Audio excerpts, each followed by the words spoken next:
I would like to call this special ceremony to order.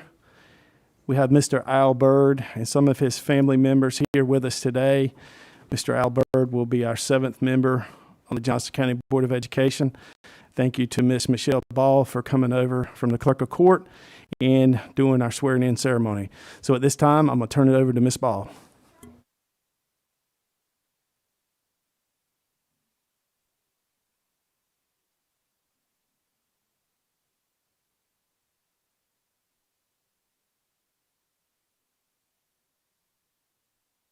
Raise your right hand.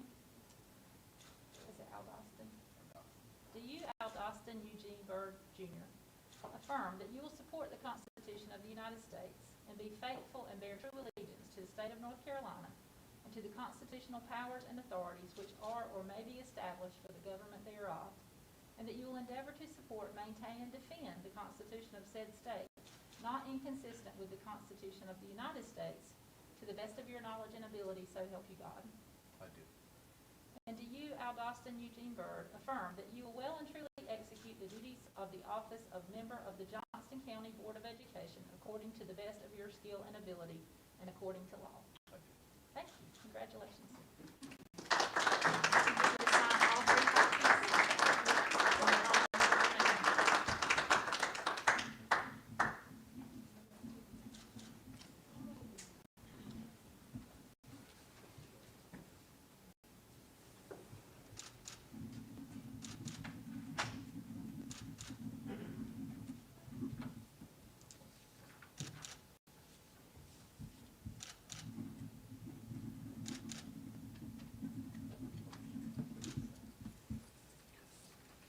I'll give you one for your records. Mr. Bird, at this time, I'm going to turn that mic over to you for a few comments if you would like to make. I'd like to thank Miss Michelle Ball again. Thank you for coming over. Thank you for everything you do at the Clerk of Court's office.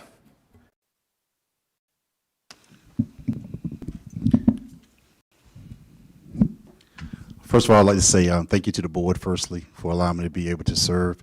It's always a great opportunity when you've been chosen to do something, so I'm very appreciative of you for this opportunity. I want to thank my family for being here, my mother, my cousin, my beautiful wife, my daughters, and my sister. This means a big, big day for us. Great opportunity, again, for all of us to be involved in a county that we truly love and truly appreciate. And so looking forward to just getting started and getting to work. Thank you.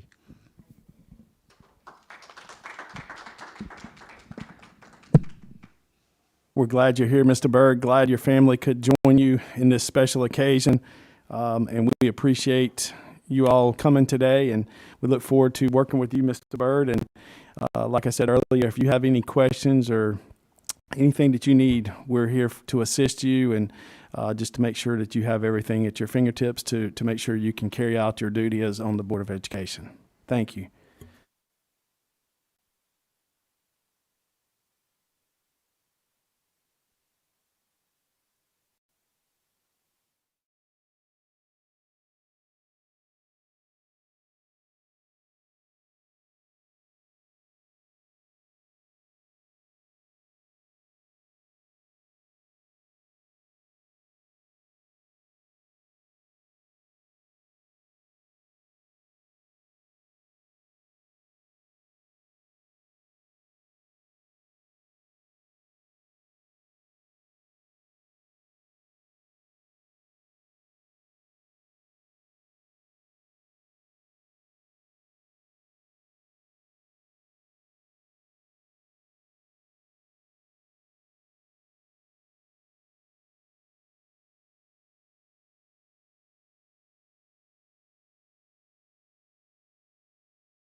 I would like to call our March 9th, 2021 Johnston County Board of Education meeting to order. At this time, I would like to just recognize our new board member, Mr. Al Bird. Thank you for being here. Thank you for your kind comments earlier. We'll give you a chance to make a few comments in our open session, but I did want to recognize you and appreciate you willing to serve. At this time, Ms. Wheeler, let it be known that we have 6 board members present. Ms. Terry Sessoms is with her husband. He had some surgery today, so we do want to keep her and Mr. Merv Sessoms in our thoughts and prayers as we pray today. So at this time, I'll call on Mr. Ronald Johnston for the prayer and Mr. Mike Wooten for the Pledge of Allegiance.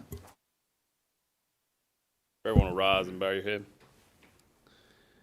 Dear Heavenly Father, we come before you today humble, seeking your guidance and wisdom. Lord, we thank you for watching over our students, employees, and families. Lord, we know there is a light at the end of the tunnel, and at the end of that tunnel is you. The light is at the tunnel because of your mercy and your grace. And today we continue to seek your mercy and pray that if one doesn't know you, they'll come to know you through the Son. In Christ's name we pray. Amen. Flag, please. I pledge allegiance to the flag of the United States of America and to the republic for which it stands, one nation, under God, indivisible, with liberty and justice for all.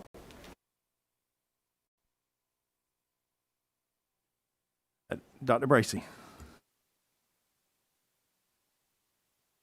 General statute proposed stated on the agenda. I'll entertain a motion to go into closed session. So move.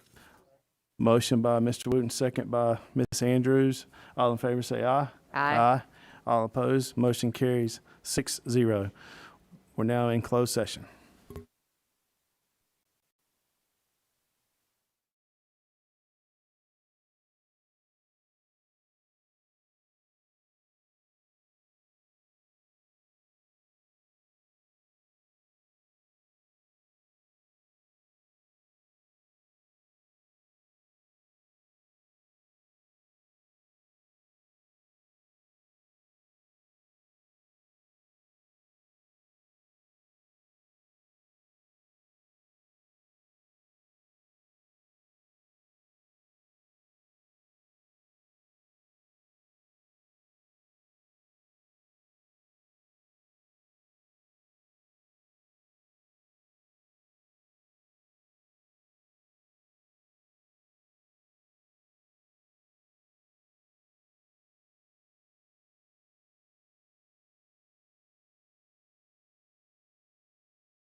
like to call our Board of Education meeting back to order. We have already had our Pledge of Allegiance and prayer and gone through closed session. So at this time, I'll entertain a motion for approval of our February 9th, 2021 regular session minutes. So moved. Motion by Mr. Johnston, Second. second by Ms. Andrews. All in favor say aye. Aye. Motion carries 6-0. We'll go on to the approval of February 18th, 2021 special session minutes. Entertain a motion. Second. Motion by Mr. Wooten, second by Mr. Johnston. All in favor say aye. Aye. Motion carries 6-0. Now we'll entertain a motion for the February 22nd, 2021 special session minutes. So moved. Motion by Mr. Johnston, second by Mr. Carroll. All in favor say aye. Aye. Motion carries 6-0. I'll entertain a motion for the approval of March 1st, 2021 special session minutes. So moved. Motion by Mr. Johnson, second by Ms. Andrews. All in favor say aye. Aye. Motion carries 6-0. And finally, approval of March 3rd, 2021 special session minutes. Motion by Mr. Wooten, second by Mr. Johnson. All in favor say aye. Aye. All opposed. Motion carries 6-0. At this time, we'll have any discussion or adjustment to agenda, starting with Mr. Johnson. No adjustments. Mr. Carroll. No adjustment. Mr. Byrd. No adjustment. Okay. Miss Andrews. No adjustments. Mr. Wooten. No adjustments. Thank you. I have no adjustments, so the agenda will stand. At this time, before we go any further, I recognized our newest member right before we went into closed session, but at this time, I'm just going to ask Mr. Byrd, would he like to make any comments, and welcome again to the Board of Education. Again, Todd, thank you so much, and board, for the opportunity to be fulfill this appointment. Really looking forward to just getting started working along with you guys, and hopefully making a difference in the county. Thank you, Mr. Byrd. We're glad to have you, and like I said earlier, we're here to assist you, so if there's anything we can do, please let us know. At this time, I'll ask Mr. Wooten to give us a Finance Committee update. Thank you, Mr. Chairman. I would like to, there is a few updates since last board meeting. We do have a joint meeting with our Board of Commissioners next Tuesday night. It will be a public meeting at 6 p.m. We're live streaming on the Johnston County School website. We'll be talking about growth funding and budget. So I'm excited to collaborate with our fellow commissioners and talk about our funding needs for now and in the future. Also, the second round CARES Act funding has not hit our account yet, but we're looking to get around $29.2 million in CARES Act funds that will help us have a robust summer school session this summer, and as well as using those proceeds to buy technology, purchase technology for our students for the next school year. So looking forward to that. It should hit our books sometime in April. I think everybody is if you watch the news, the $1.9 trillion package that's in front of Congress, if passed, it will give us another sizable sum of CARES Act proceeds, which would be in excess of the $29.2 million that we're getting in the second round of the CARES Act. However, in this bill, 20%, at least 20% of those proceeds have to be used for learning loss for our students. So another opportunity for us to have a robust summer school, hiring tutors, and any other program that we can have to help close that gap of learning loss that our students have had over the past 12 months. So a lot going on. I think the most important thing to remember about these CARES Act funds, they cannot supplement or supplant state and local funding. In other words, these funds do not supersede or replace our local and state funding, which is very important.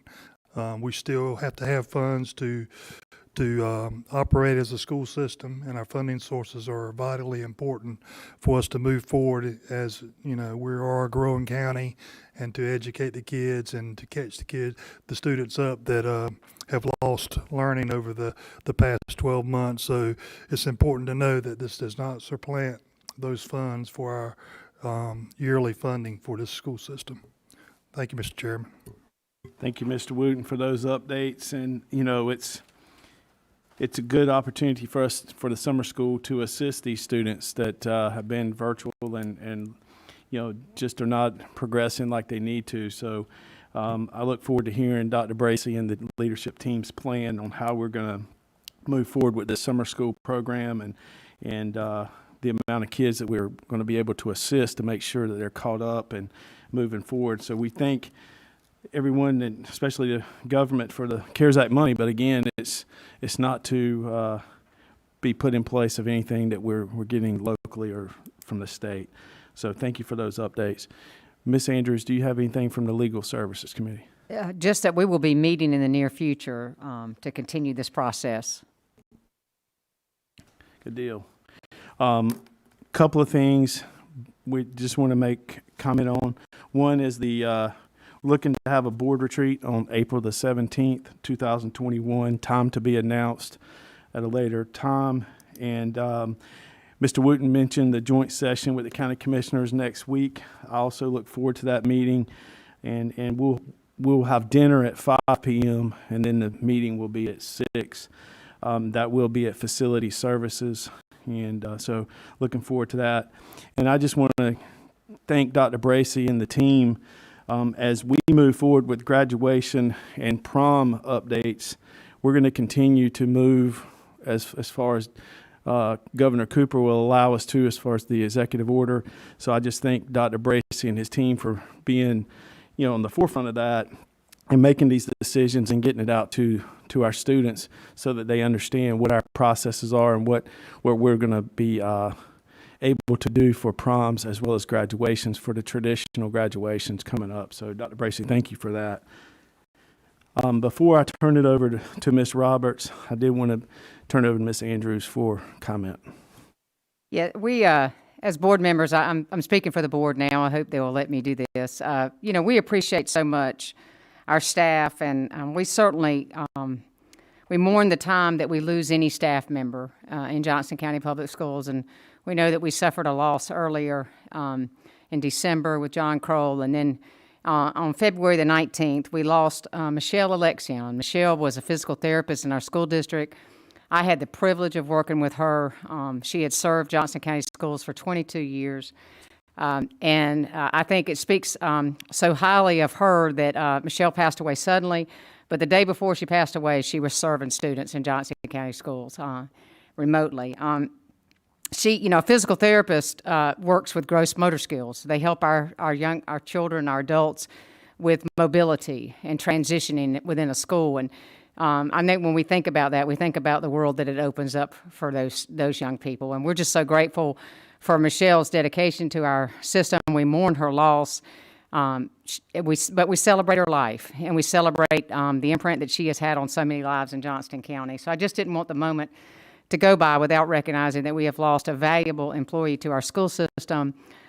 Children have lost a mother, a husband has lost his wife, and we mourn with them, but we celebrate all our employees and their commitment, and I certainly didn't want this moment to go by without celebrating what Michelle Alexion has meant to Johnston County Schools.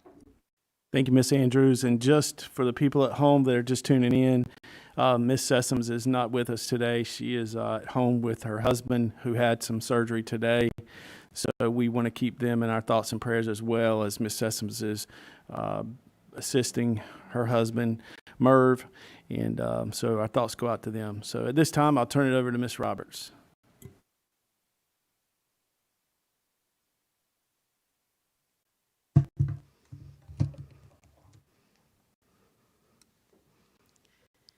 Good evening. Chairman Sutton, and we're missing Lady Vice Chair Ms. Sessoms, members of the board, Dr. Bracy, and welcome to Mr. Byrd, Mr. Sue. I have the honor of presenting to you tonight students, staff, and community members who make this school system what it is. And we'll start this morning or this afternoon with the Johnston County Veterans Advisory Board recognition. The Johnston County Veterans Advisory Board, which is appointed by the Johnston County Board of County Commissioners, has a 15-year history of working with the school system to create a special Veterans Day celebration at Smithville-Selma High School. And we're all very, very familiar with that. Here tonight with us are Colonel Rudy Baker, and I have his signed co-authored book, and so that is very special to me, Mr. Robert Boyette, and also Mr. Mark Peterson. They'd like to present a plaque to you, the Johnston County Board, on behalf of the Johnston County veterans, extending their gratitude for the annual Veterans Day ceremony. Now, before they do that, I believe that Colonel Baker has a few words for you. Thank you, Ms. Roberts. Mr. Chairman, all the board members, I'd like to take just a couple of minutes and highlight some facts you may or may not be familiar with veterans in this county. Johnston County has over 14,000 veterans, and twice a year we celebrate what they've done for us. Memorial Day, which is coming up in May, each year the county has 17 townships. We have 16 veteran service organizations in the county. Each service organization takes a township, and on Memorial Day, we place a flag on every veteran's grave in that township. And it's going well. Last year was a hiccup, but we hope to do better this year with it. Now, the other celebration is the one we really want to thank you for tonight, is the celebration we do at Triple S for Veterans Day. And if you've never been, please come out, because it is something to recognize. One of our speakers some years ago, who was a POW in Korea for 34 months, spoke to us. The next day he called me at home and said, "Rudy, I have never seen the enthusiasm for veterans that Johnston County has." Now that speaks highly of everything that we've all done, but especially you guys. And with that, our advisory board thought we were to recognize all the efforts over the years. And I'd like to read the plaque and then present it to the chairman. Presented to Johnston County Public Schools in appreciation for your years of dedication and service to Johnston County veterans on Veterans Day. And our emblem on it has Johnston County Veterans Advisory Board. Mr. Chairman, we thank you, and I'd like to present this to you. And if you'll take that into the horseshoe there, Mr. Sutton, and we'll take a picture as well.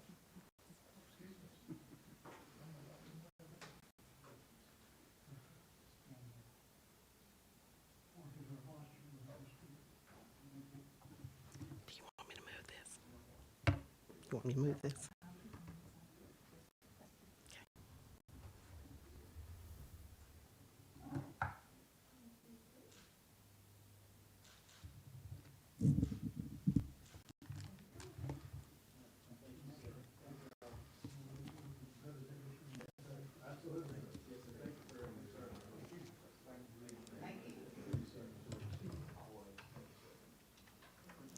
Thank you so much, gentlemen.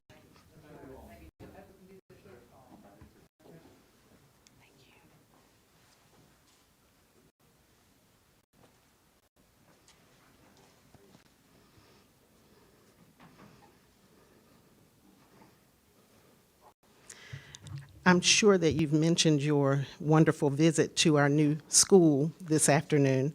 The next recognition item is why we're here and who will be filling those schools that we are building as we continue to grow. So we continue our celebrations with character education students for March 2021. Now, we have students from several schools this evening, and we'll be showing their pictures. They'll be recognized virtually, but I will read to you a small bio, a short bio about each of those students.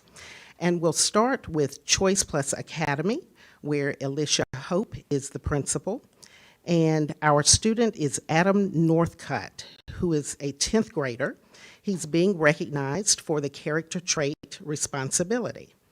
Adam's mindset toward his education has transitioned greatly. He has been very responsible about getting his work done and holding himself accountable for his studies. A sign of true maturity is the acceptance of responsibility. Adam has done that. He has worked to overcome many obstacles and is working to become a more well-rounded individual. He's looking forward to being responsible for his future and is focused on becoming a member of the United States military. However, he knows that in order to achieve that goal, he must first become the best student that he can be.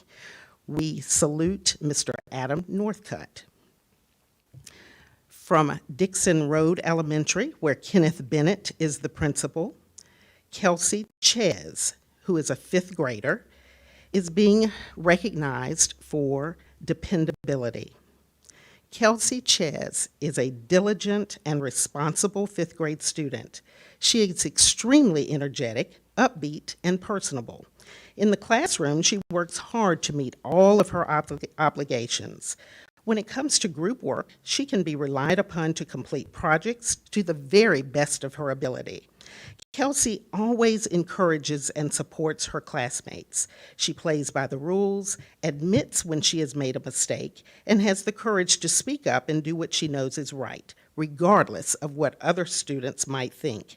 She has served as a peer helper and was tremendously helpful, respectful, and kind to the young students she assisted. Of note is that Kelsey was reliable and creative with her tutoring techniques, which thrilled a classroom full of 1st graders. We salute Kelsey Ches. From Glendale Kinley Elementary, where Cole Yarborough is the principal, we have Haven Holland, a 5th grader, who is being recognized for integrity. Integrity describes Haven Holland perfectly. She can always be counted on to do the right thing and tell the truth. If asked to do something, she does it immediately. Haven is always willing to help anyone who is struggling with something, whether academically or just helping someone carry something.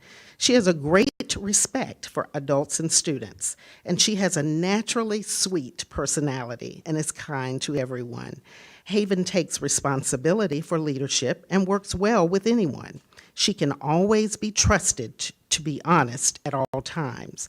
So as you can see, Haven is an exemplary student who is a great role model for her fellow classmates.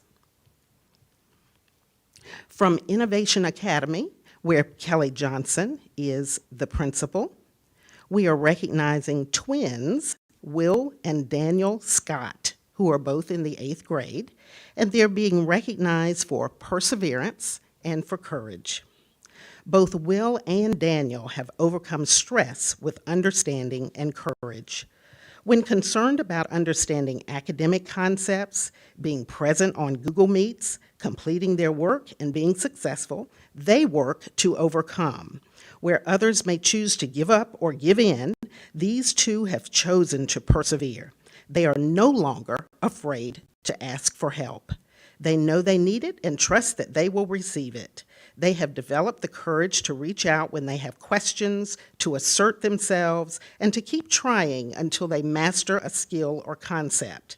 These amazing human beings have shown extreme growth in their self-awareness and their performance. Perseverance and courage function both together and separately. Will and Daniel mirror the image of perseverance and courage, and they both have a special gift that leaves you with the strong sense that they will change our world. From Johnston County Career and Technical Leadership Academy, where Sheila Singleton is the principal, we have Karen Saavedra Solomon, who is 13th grade at Career Technical and Leadership Academy, and she's being recognized for self-discipline. Karen exemplifies many of the character traits we focus on as a county throughout the year. She is very self-disciplined. She has always worked hard academically, earning superior grades in all of her classes, high school or college. During class, she always shows respect to her classmates and teacher by helping in any way that she can. Karen is always very dependable and honest, showing up on time to any class or appointment and answering truthfully when responding to questions. Also, she actively volunteers in the community. This proves that she is a very dedicated individual who is compassionate and fair in treating everyone the way they should be treated. And from Johnston County Early College Academy, where Robert Daniels is the principal, we have Miss Hannah Johnson, who is in the 9th grade, being recognized for perseverance.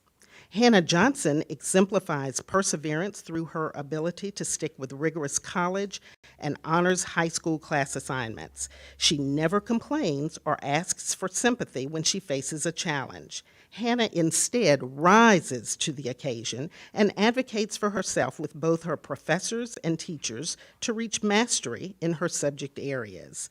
Hannah loves being in school and having seated classes. She easily makes others around her feel welcome and lets them know that they have a friend. Hannah is the first person to ask for clarification when she or others has a question, even when she is learning virtually. The unique school year that she has experienced at JCECA has only strengthened her spirit and her desire to learn. From McGee's Crossroads Elementary, where Stephanie Leonard is the principal, we have Gabrielle Lopez, who is in the 5th grade, being recognized for integrity. Gabrielle Lopez is a student who exemplifies integrity and outstanding character. Academically, he demonstrates responsibility, dependability, and self-discipline in completing his work accurately and thoroughly. He can be counted on to give his best regardless of the task and is willing to accept a challenge. Academics aside, he is friendly and compassionate to all and is able to connect with others who have different backgrounds. Gabrielle is a leader in the classroom and our school and can be counted on to demonstrate honesty and integrity, characteristics that will continue to serve him well. We can count on him to make the right choices whether anyone is around or not, and he is an excellent role model for his peers. At McGee's Crossroads Middle, where Larkeisha Shepard is the principal, we have Starley Vega Rodriguez in the 8th grade being recognized for respect. Starley Vega Rodriguez consistently personifies the character trait of respect. She makes a point to communicate with her teachers in a polite and respectful manner on a daily basis. It is not uncommon to receive emails from Starley thanking her teachers for the lesson of the day, or just wishing them a good day. Interaction like this is so refreshing, especially when students are being instructed remotely. Starley thrives on acquiring knowledge and possesses a passion for learning. One of her teachers commented, "In a virtual learning environment, self-discipline is mandatory for success, and Starley has always demonstrated the will and desire to complete every assignment on time and to the best of her ability. She always pushes herself to learn more than what is required." At Micro Elementary, where TJ Parrish is the principal, we have Miss Clara Alvarez, who is in the 5th grade. Clara Alvarez models the character trait of respect on a daily basis at Micro Elementary. Clara speaks kindly to both students and staff members. She is a hardworking student and consistently gives a strong effort in all that she does. Clara values others and cares about their feelings. She is an empathetic young lady with a heart of gold. Clara takes time to listen and think before she speaks and is very encouraging of her classmates and has a positive attitude. She has an excellent sense of humor and uses her outstanding sense of humor to make those around her smile. She is a joy to be around and lifts up those around her. Clara is a well-rounded young lady in and outside of the classroom. From North Johnston High School, where Toll Avery is the principal, we have Camden Mooring in the 12th grade, being recognized for responsibility. Camden exhibits all of the Johnston County Public Schools character education's traits, but his responsible nature rises to the top. In the classroom, he is always an active participant in class discussions and conducts himself appropriately. He has served his classmates as a Student Government Association officer each of his 4 years. Camden volunteered his time to run the sound system during last year's graduation, editing all of the video footage to create an entire graduation ceremony, complete with speeches, songs, prayers for every student as they walked across the stage. He has graciously volunteered to do the same thing for the class of 2021. Camden has proven time and again that he will complete any task assigned to him quickly and efficiently. We look forward to seeing what the future brings for Camden. From North Johnston Middle School, where Heather Anders is the principal, we have Mr. Jaron Jones in the 8th grade. He is being recognized for his perseverance. Jaron Jones is a wonderful student who exhibits good character daily. He is respectful and works very hard on any task that is given to him. Jaron brings a positive attitude to class and encourages others to do the same. While participating virtually this school year, he attends class daily and completes all of his work on time. Jaron starts each class with a smile and friendly greeting and ends class the same way. When he has questions or difficulties with assignments, he is quick to ask for help and does not give up until he has completed his tasks. Jaron has worked hard to earn high marks in all of his classes this school year. He exhibits perseverance consistently. And at Pine Level Elementary, where Alan Sasser is the principal, we have Mackenzie Perry in the 5th grade, being recognized for self-discipline. Mackenzie is one of the most self-disciplined students in the 5th grade. She always attends class, both face-to-face and on the computer. She makes sure that her assignments are completed on time. She manages her time by paying attention to upcoming assignments and assessments and preparing for them ahead of time. Mackenzie never complains about homework or assignments and takes on the challenge of 5th grade material with a smile. She shows emotional maturity when she stays focused on her work and never disrupts others or gets distracted herself. While waiting for students to finish an assignment or test, Mackenzie will pick up a book and read it. She understands what she needs to do to be successful, and she doesn't let anyone or anything get in her way. And our final scholar being recognized tonight is from West Johnston High School, where Jennifer Swartz is the principal. Miranda Bean, who is in the 12th grade, is being recognized for her perseverance. Miranda has worked with our online news program, Wildcat News, since her freshman year and is currently the editor. She exemplifies perseverance as she works with her news team to maintain a continuous flow of news stories throughout the school year. Miranda persevered to bring news stories to the Wildcat community throughout the first semester in a hybrid school model, and has also continued to produce news stories with her team and maintain a staff of reporters. The Wildcat News continues to bring forth an episode every week and highlights topics of interest to the student population. Miranda's leadership has maintained a unique school program. Ladies and gentlemen, I bring these scholars to you for your recognition.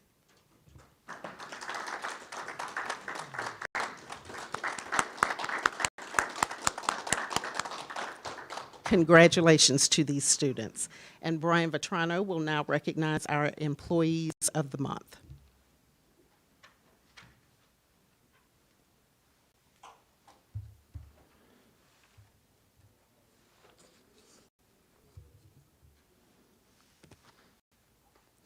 Thank you, Ms. Roberts. Good afternoon again. It's my pleasure to stand before you and recognize two individuals who are serving as our March Employees of the Month. First, next to me, we have Ms. Christina Looper.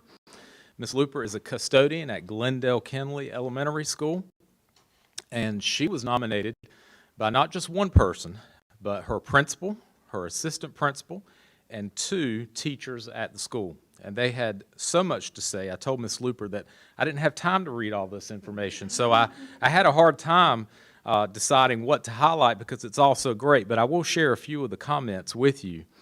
They shared that Ms. Looper has gone above and beyond to support teachers during COVID. When we switched to face-to-face learning, she went around and made sure everyone had what they needed to make sure things work. She moved desk in, she moved desk out. She brought in extra cleaning supplies, brought everyone water cups, provided suggestions of what other teachers were doing to make things work, helped rearrange rooms, lower desks, and kept an ongoing list of requests as she also maintained her other duties. Sounds like you did quite a bit and continue to do so. She is always somewhere to be found and makes herself available to those in need. She is truly passionate about helping others. Ms. Looper goes about everything with a smile on her face. She has the do whatever it takes mentality and is a great role model for our students and staff. They all say we are truly lucky to have her at Glendale Kinley Elementary School. Ms. Looper, thank you so much for what you do each day at Glendale Kinley Elementary. You certainly go above and beyond, and we appreciate that. Congratulations, and I shared with you earlier we have some goodies for you. Thank you very much. Just a small token of our appreciation. So thank you so much.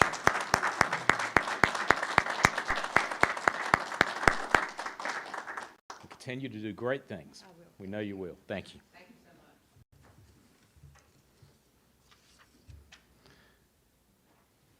Next, we have Mr. Nicholas Rotenberry. Mr. Rotenberry is a fourth grade teacher at Polenta Elementary School. He was also nominated by more than one individual, some coworkers, some teachers that are colleagues of yours at Polenta. They also had so much to say. I do not have time to read it all, but I have highlighted some things that we wanted to share with the board. Mr. Rotenberry goes above and beyond, not only for his classroom students, but other students within the building. He assists struggling students and parents during his lunch break. He's made several videos to show parents how to help their children with unfamiliar math strategies. And I can assure you, from being a parent who has tried to help my children with math, anything you can do as a teacher to help parents is much appreciated. Mr. Rotenberry is the type of employee who doesn't wait for someone to ask for help, but goes out into the building and looks for ways to serve our school as a whole. He is assisted with carpool and dismissal, not because he was asked to, but because he saw there was a need. Whether it's suggesting a professional resource to a new beginning teacher or sharing videos and ideas about new classroom technology tools, he's always finding ways to help not only students, but staff too. He is the epitome of an amazing teacher. He takes time to really build relationships with his students and show them they really matter. His students adore him. Mr. Rotenberry, we thank you so much for what you do each and every day at Polenta Elementary School. Congratulations. We also have this for you as well. Thank you, sir. All right. Thank you so much.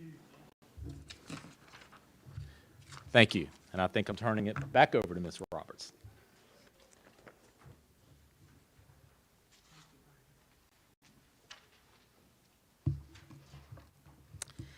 Thank you. Members of the board, Dr. Bracy, I think that two of the most important words in the English language are thank you. So these women who are joining me at the podium tonight, I can't say thank you enough to them. Our Department, Equity, Information, and Student Services could not do without them. And so we recognize our school social workers this week. This is National School Social Work Week, and we observe it annually during the first full week of March. The School Social Work Association of America has chosen the year's theme as Beacon of Hope, School Social Workers Lighting the Way. And we know that is so true. It signifies the trench work that these professionals perform. Their goal is our goal, to ensure that all students have the resources and the support needed to be successful. And their everyday work is a testament to this commitment.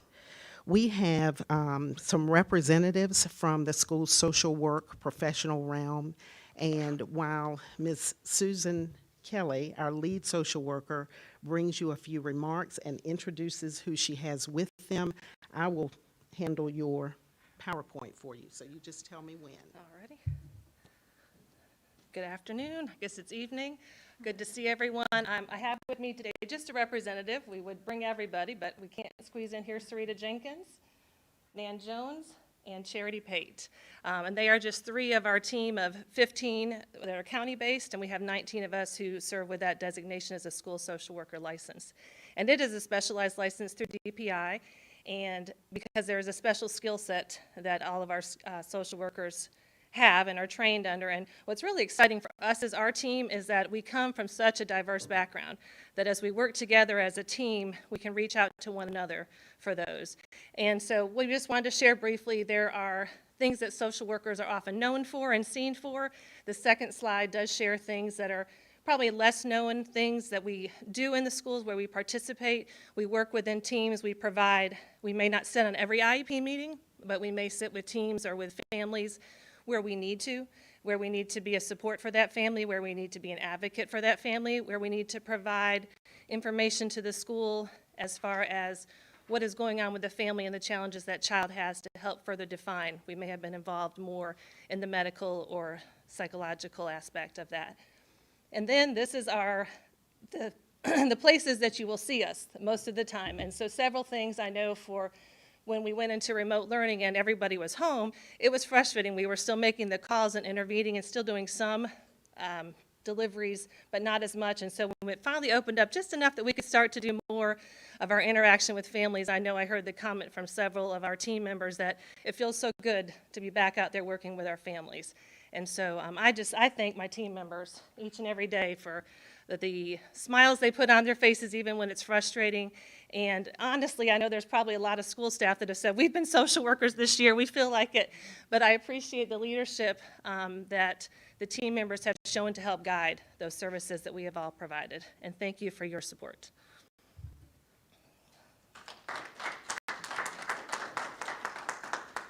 As Susan's leader, I have to tout that the leadership comment she should have been pointing at herself, because she's a tremendous leader for the efforts of the social workers all around. And I just wanted to step in because you can't really fully brag about like yourself included. Being a licensed counselor is my background. I just have to share with you, because this isn't common knowledge, you would not believe the range of the training that our social workers have from college and what they're required to do just to be in school systems after that first year. They're able to counsel just like counselors. They're able to really be the mitigating factors between schools. I mean, if you think about the way that our feeder patterns are set up, we have social workers that follow these babies their whole entire career, and it is a beautiful thing for our families. So I just wanted to come up and share with all of you my pride and joy for being able to work with this amazing group of individuals. Thank you. I would just like to say thank you as well. I know last spring, many of you were big, you did overtime work as far as the backpack buddies and so forth to all of our students, and made many, many calls just to check the welfare of them, and then more importantly, provide food for them. And so I just want to thank you that are here, and please take that back to the rest of the group, that you guys were a vital part of that, and making sure that any and all of our students that did not have food at home did not go without. So thank you for doing that. Yeah, and I just want to say, I am so grateful to all of you. When I look at your jobs, I look at the before COVID, what all you were doing, but you give hope. You connect our students to hope, and families as well, and we can't thank you enough, because I know where it's coming from. It's coming from your heart.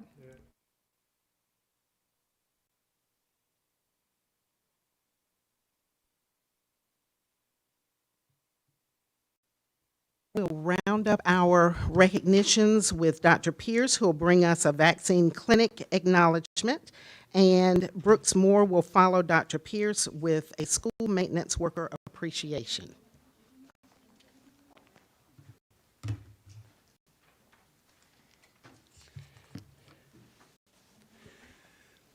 Good evening, Chairman Sutton, Dr. Bracy, members of the board. It is my pleasure to share a brief set of photos and words of praise and acknowledgement on a day that brought additional hope and protection to Johnston County Public School employees. So as I'm scrolling through, I think it's very important. We have 1,964 of our staff that were vaccinated at a district-wide vaccine clinic that was held in collaboration. That's over 300 vaccines a hour. Which is pretty amazing, and it was a pretty well-oiled machine. And it has to do especially for these individuals that are behind us that have been doing it and had a lot of practice even before this day. Let me just make that very, very clear, as they have collaborated and worked hand in hand with the county. And so I just wanted to scroll through real quick and just say this event was the result of planning that has taken place since November of 2020. A special thanks goes to Dr. Marilyn Pearson, Johnston County Public Health Director, and her team. Mr. Tom Williams, CEO of Johnston UNC Healthcare. Mr. Kevin Hubbard, Director of Emergency Services. Mr. Josh Holloman, Deputy Director of Emergency Services. Ms. Sandy Wood and the Emergency Service team. Sheriff Steve Bizzle and team. The National Guard. Mr. Nathaniel Shelton and the JCPS Communications team. Dr. Amanda Allen, our school nurses, our school social workers, Mr. Chase Farrell, Mr. Toe Avery, Mr. Jake McAllister, Dr. Bracy, Ms. Roberts, Mr. Vetrano, Ms. Whittington, Ms. Leathers, Mr. Britt, and Mr. Moore.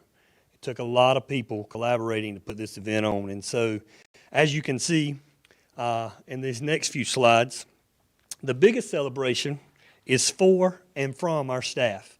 And if you're not on social media, these are some things our staff were posting on that day. It was the first sunny day we had in a really, really long time, so that was a blessing.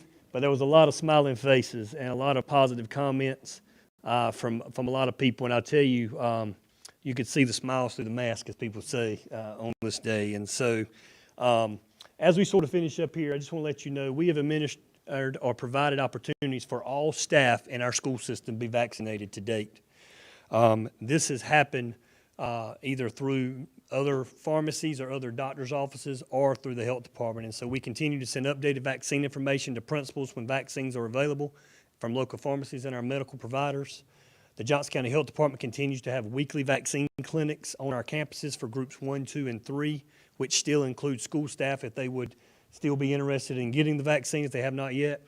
And we will administer second dose vaccines the week of March 22nd, and we will be sending that finalized date out after tonight's board meeting.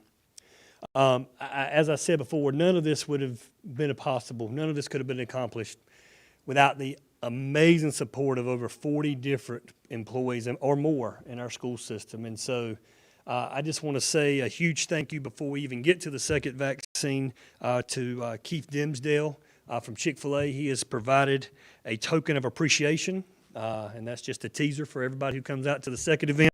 So make sure you come get that second shot.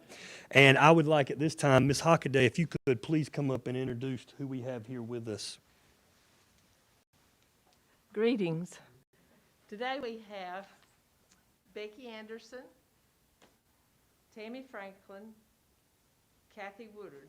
They're part of our school nurses.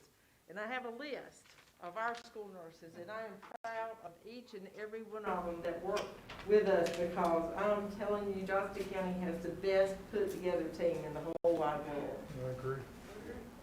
We couldn't have done it without the help of the social workers asking questions, making sure people didn't get the vaccine that shouldn't have gotten the vaccine, and also sending those through that needed the vaccine. So this is Susan Kelly, Nan Jones, and Sarita was here.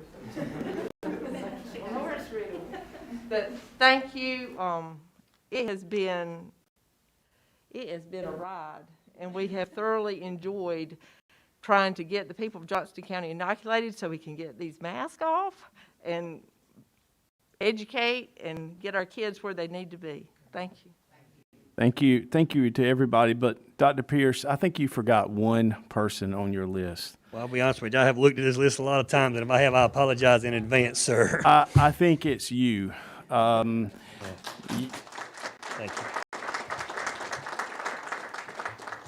I just want to say from day one of COVID hitting, with the pandemic hitting Johnston County as well as the state and the United States, you have taken it on yourself to make sure that COVID is communicated, our website is up to date, you're constantly in communication with Dr. Pearson, constantly in communication with our school nurses, our social workers, and everybody on the team. And I just want to tell you, I've heard nothing but good stuff about what you have done as well.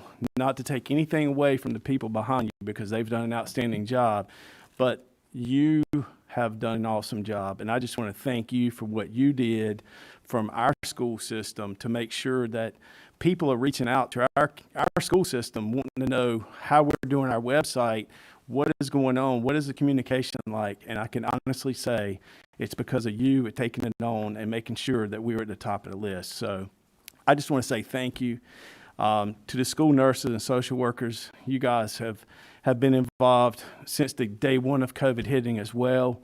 What you all were doing and what you all have done at the school levels to make sure there's safe rooms and so forth, and educating our principals and educating our staff on how to make sure that they're as safe as possible. I know there's more nurses than 4, and it's a list, and I just want to say thank you to all of you all, because you have taken time not only giving the vaccines, but correct me if I'm wrong, some of you have worked with the health department as well, making contact tracing calls, as well as social workers and others, and taking that on as something to assist our county to make sure everybody is safe, regardless of if they're part of Johnston County Public Schools or not. So I just can't say thank you enough, because without everybody pulling together on this, I'm not sure where we would be, but I feel very safe in Johnston County Public Schools for your efforts. So thank you very much. Thank you.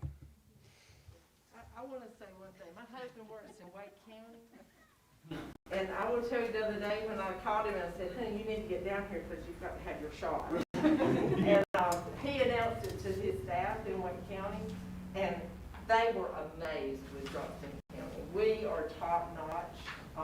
Thanks to our leaders and the people that are involved, the support, we are top notch. So they were really bragging about Johnston County and Wake County. And you know, there's nothing impossible if we work together. And you know, we can reach all heights when we work together, and that's a big a tribute to all of you. I would like for you to come up and acknowledge the nurses that are on that list, if you don't mind. I would love to do that.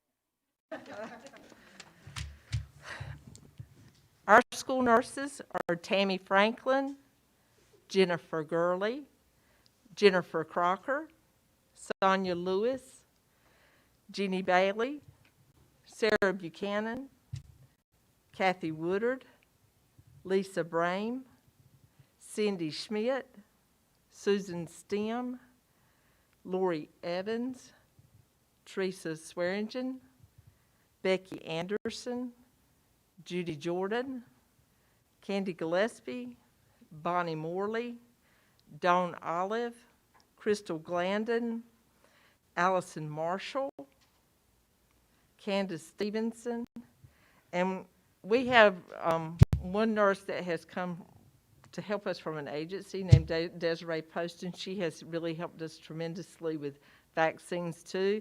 So I just want to give a big shout out to everybody in Johnston County, because, I mean, my husband was raving. He was raving at his work. So feel good about your leadership. Feel good about the support that you give everybody. And thank you for getting our people inoculated and getting back to where we belong.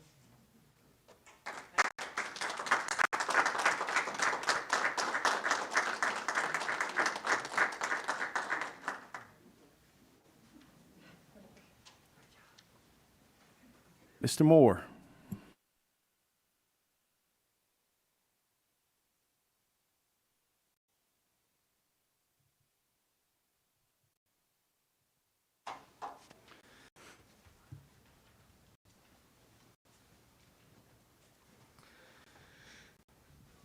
Good evening, everyone, members of the board, Mr. Chairman. Welcome, Mr. Byrd, Dr. Bracy. Last one of these, so I'll be quick because I have 6 guys behind me that have each prepared a 5-minute speech for you. Just kidding.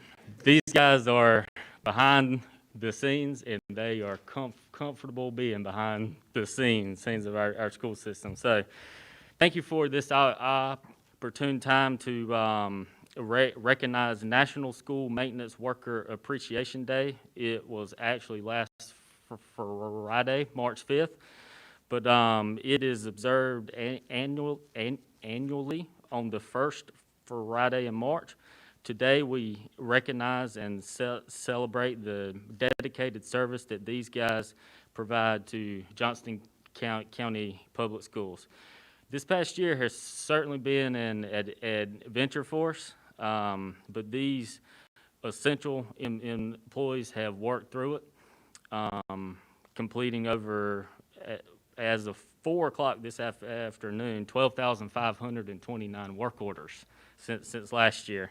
Not to mention other maintenance items that are not captured by a work order. So, with me is just a small sample of the tremendous staff that we have at facility services. Our mechanic, one of 3, Mr. Nathan Furby. One of our plumbers, Joey Hare, and a little side note, Joey just passed his state plumbing licensure, so he is another licensed plumber for us. Our lead custodian, Mr. Kenneth Howe, which obviously this past year has been an integral part of our team, working with all our custodians district-wide. Mr. Kyle Lane is one of 3 on the flooring department. Chase Martinez is on our grounds crew, and I often tell them the grounds is the first thing people see when they pull up to our school. So last year the grass did stop growing. These guys kept on cutting, so appreciate them. And our electrician, Mr. Joey Perry. Joey is known as our jack of all trades. He can fix a scoreboard in no time and get the lights back on, and also he is a valued member of our team. But obviously this is just a small sample of the backbone of our school system, along with other departments. But I'm obviously a little partial to these guys. But I do appreciate the time to recognize them and their counterparts. So thank you.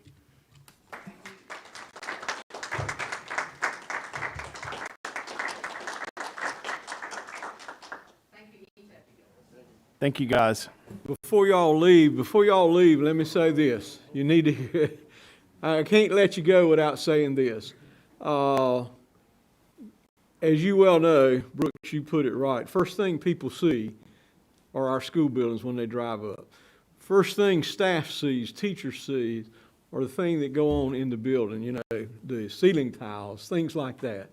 And I can tell you from previous experience, if maintenance is not on their toes and doing the job, that is one of the worst things that as a board member we experience, because we will get hammered. And I want to say just thank you all for the hard work that you do in keeping our schools clean, keeping our grounds clean, and it just shows to all people that we have a sense of pride in what we do in Johnston County. So please share that with everybody back at Facility Services, and thank you all for taking care of us. Thank you, guys.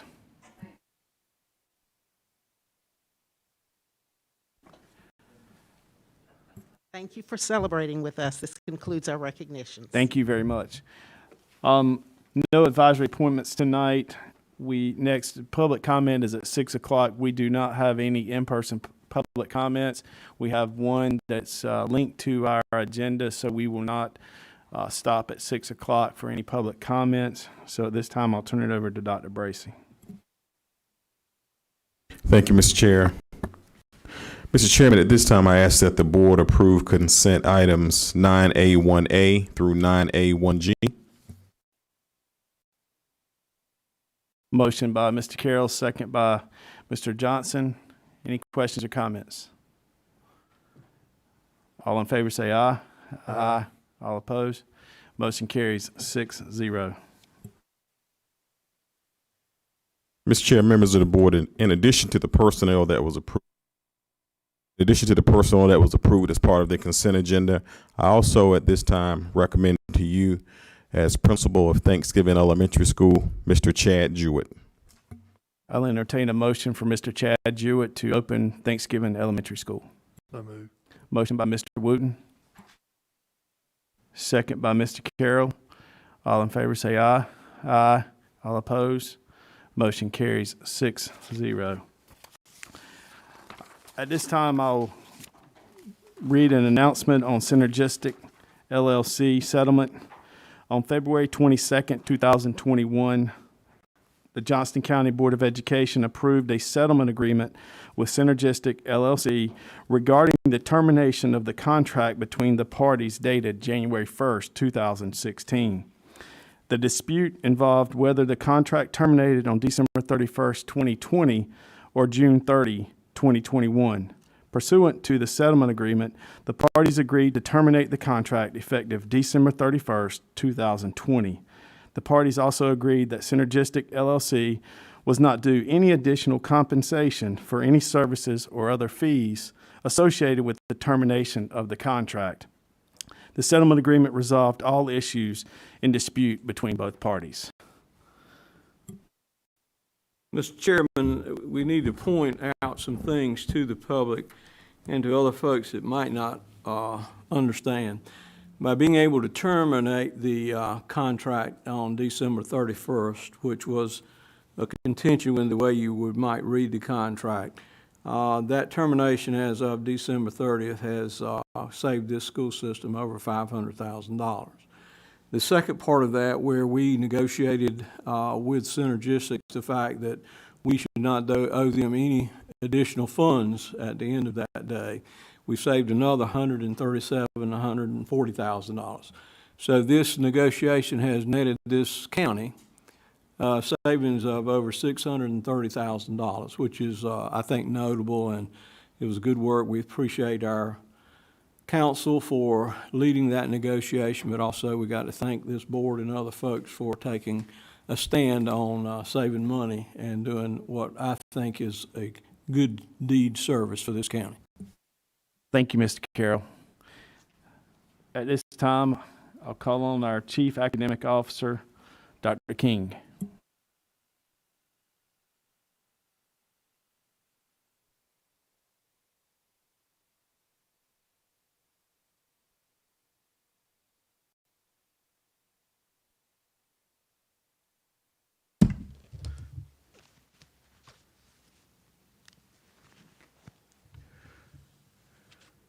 Oh, you take that. Good evening, board members. Appreciate your time tonight. Board members, there's been much concern and many questions about how accountability would be addressed this year, specifically from the federal level. On February 22nd, the United States Department of Education issued a letter that clarified at least the federal portion of that concern. This evening, I've asked our Executive Director for Accountability, Christy Stevenson, to come forward and share with you the highlights of that information. Ms. Stevenson. Thank you, Dr. King. Good evening, Chairman Sutton, Dr. Bracy, and board members. As Dr. King said, on February 22nd, a memo was released by the federal government highlighting some flexibilities that what they will be affording to states in terms of accountability. Before we go into some of those flexibilities, I want to pause just a moment on this slide and talk about testing versus accountability. In the memo, as you read that, you'll see that the Department of Education is committed to supporting all states in the assessment of learning for all students. We know from test data that we gather information on what it is students know, what they don't know, and how they're progressing along the learning continuum. Additionally, it's vitally important for parents, educators, and the public to have access to this data on student learning. However, when it comes to accountability, and we begin to use measures from testing to begin to compare school performance and issue different supports to schools based off of that data and rank schools, that in our current climate, that will become very difficult. Because when you think about the learning model this year and how it has been impacted, how it's changed, over the course of the year, how it's been different from school system to school system, making comparisons would be difficult. So therefore, the federal government is providing us some flexibility. In the memo, it invites not districts, but states to submit waivers to the federal government in terms of requesting waivers from accountability. Our Department of Public Instruction had previously submitted a waiver prior to this memo coming out. That waiver was submitted on January 21st, and the federal government has 120 days to respond to that waiver. The waiver that our Department of Public Instruction submitted was very much in line with the accountability flexibilities that were mentioned in the memo. One of those being waiver from the 95% participation consequences. Notice it does not say waiver from the 95% testing, as we are still expected to test all students in a safe environment, but the consequences for not reaching that 95% participation would be waived. Previously, if schools did not hit that mark, that difference would negatively impact proficiency calculations. So the federal government is willing to waive that, and as I said, we would proceed with testing as we typically would, but the state is offering us some additional flexibility. If you'll remember from the fall, one such flexibility was the extension of the test window, and that will continue through the end of the year. As I mentioned earlier, the Department of Instruction, because reporting out of this information is important for continuous school improvement, the federal government has said that they will maintain that all state and local report card requirements are in place.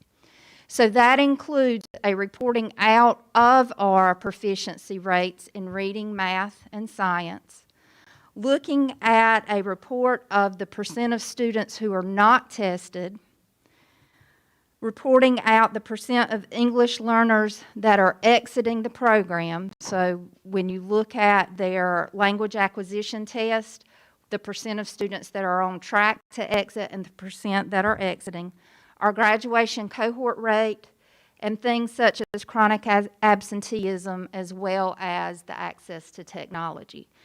So if you ever go to DPI's site and pull up the state report card, many of the indicators that are on that state report card would be reported this year. However, things such as school performance grade typically will not be. And I paused just a second on school performance grade. School performance grade is actually a state designation, so therefore that would require some action on behalf of the General Assembly. But in terms of federal designations, we have what's called targeted support and improvement, as well as comprehensive support and improvement. Those identifications would not be reported out. So in other words, if I was a TSI, had a targeted subgroup, I would continue with that identification for another year. So that will be pushed into next year as well. And as I mentioned earlier, we would use the data that is reported for continuous improvement. So, can I? Sure. So, if I understand it correctly, EOG assessments will be given. Correct. Proficiencies will be determined. Well, yes, ma'am. But they will not use that data to say you're a A, B, C, or D school, or say That's if the state decides not to do that. Because so this if is not. if that is approved at the state, we would not have A, B, C, D. But what we do know based off of this memo, if I have an underperforming subgroup, Right. say my students with disabilities are underperforming, they would not use that data to classify me as a school, as a Right. targeted support school. However, the subgroups that were identified in the 18-19 school year would continue to be my. That's just on hold, really. Yes, that would be my continued subgroup of focus. But disaggregated data, will it still be, will they take the information from this spring's assessments and use that and place it in disaggregated data where you can look and see? Yes, they will report by subgroup. So we will be able to see the performance of our English learners, our students with disabilities, our ethnic breakdown. So we'll be able to see potential learning losses and achievement gaps. Christy, a lot of this, you finished, Ms. Andrews? Yes. Okay. Christy, a lot of this information that we'll get from the EOG testing, EOC testing, could help us as we prepare for our summer school and summer learning program as well. Yes. You may have said this and I missed it, but growth, will growth be designated?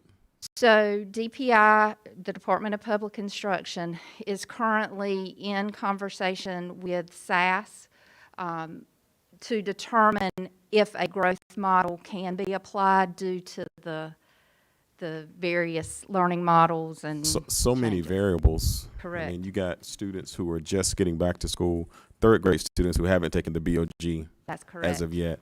Some took it in August. Some will take it in March or April. So it's really not an even or level playing field because of that, I would say. Just me personally, I would say I'm not sure how they would make comparisons. Someone that's had over a half a year of some instruction compared to someone that had no instruction when they So took growth could be calculated, yet growth will not count toward an accountability. Correct. Gotcha. Correct. So you know, I could use that if growth is reported and I'm a teacher and I get that information, could use that for my own professional reflection, but it would not be used in any way towards a school performance grade. Go ahead.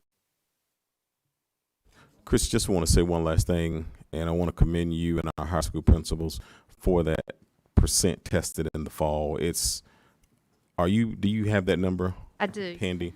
I Compared do. to the state and the region? Yes. We were way up there. We were, our Johnston County schools, we had a 96.2 participation rate that is awesome compared to the state, which was at 86, and our region, which was at 85. So, And you, when you were here before, remember, when you reported on this last time, you know, the window hadn't closed yet, but Right. we were still missing some kids, and, Right. and y'all were able to get them. right.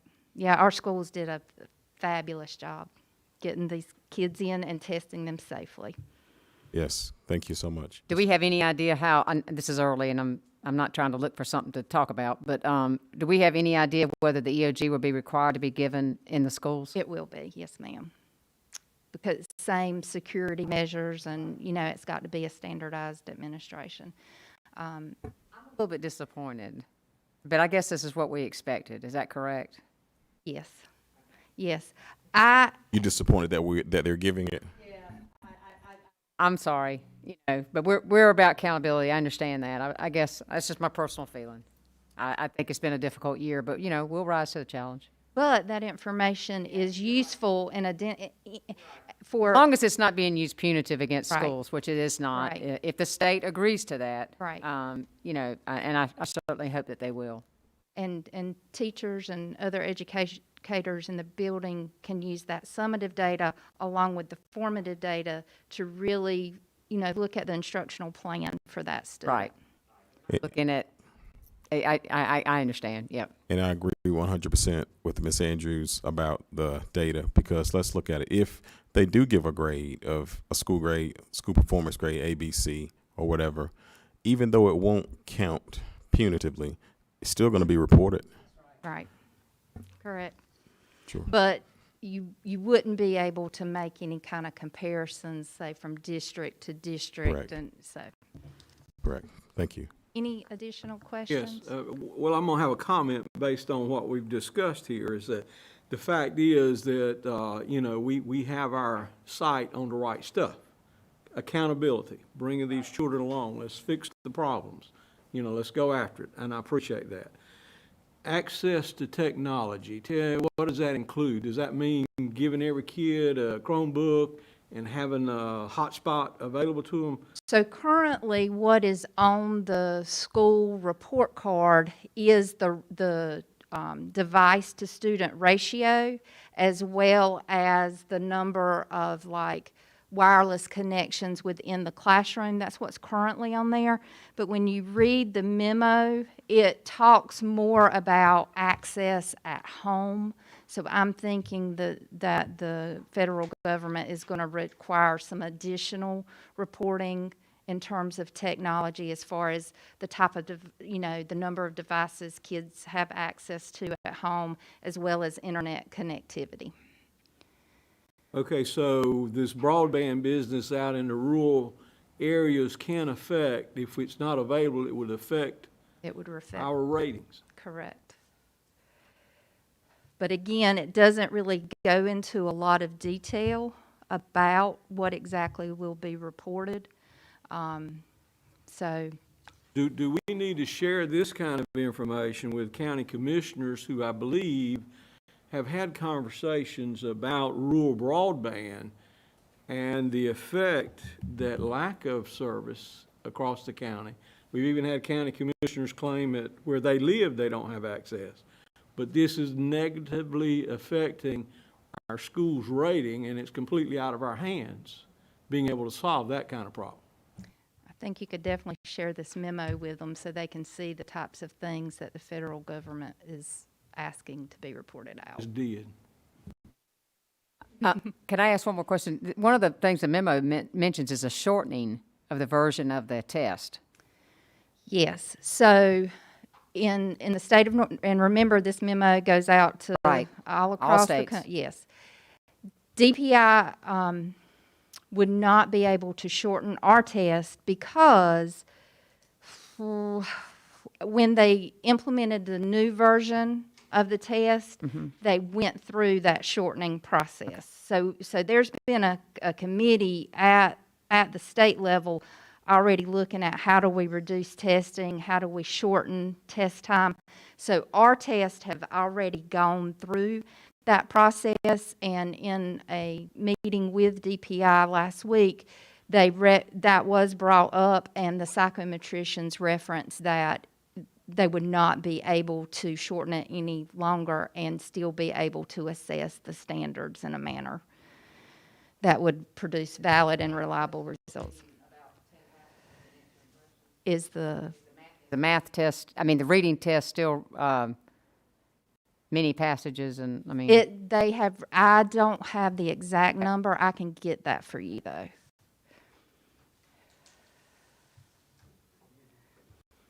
Christy, this is my final question. I know we had to do some creative things as a school system for the ACT last week.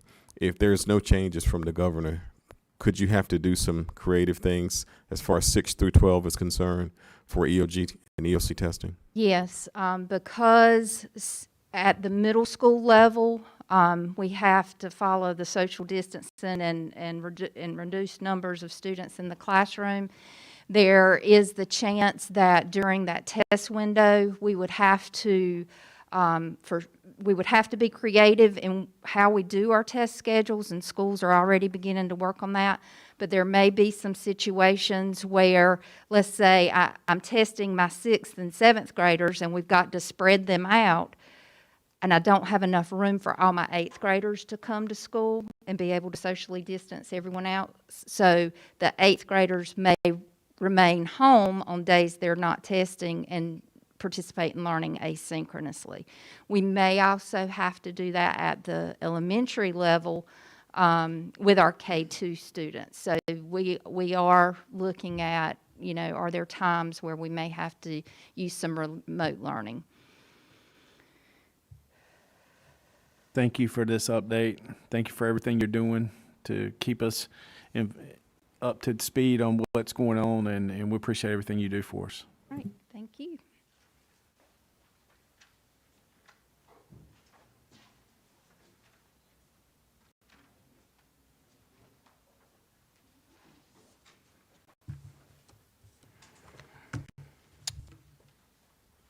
My first item tonight is Board Exhibit Number 6C1, 2021 ORED Membership Forecast. This is the 2021 Student Membership Forecast, which is a culmination of growth data collected throughout 2020 and student assignment planning. It provides a current snapshot of our current enrollment versus capacity at our schools, and projects anticipated growth for the next 10 years. This is a tremendous tool for many departments, but is integral for facilities as we determine our growth needs, and it should be in your board pack. So this is presented for information. There's no action required. I would like to run through it right quick if you allow. This does pull in the recent boundary changes for Thanksgiving Elementary and also for Clayton Middle and Riverwood Middle. So you'll notice there is a little bit more green, which is good, but there's just a little bit more. There's still a bunch of yellows and orange and red that we need to work on, and I look forward to discussing those needs next week with our commissioners. But just want to point out a few kind of critical ones.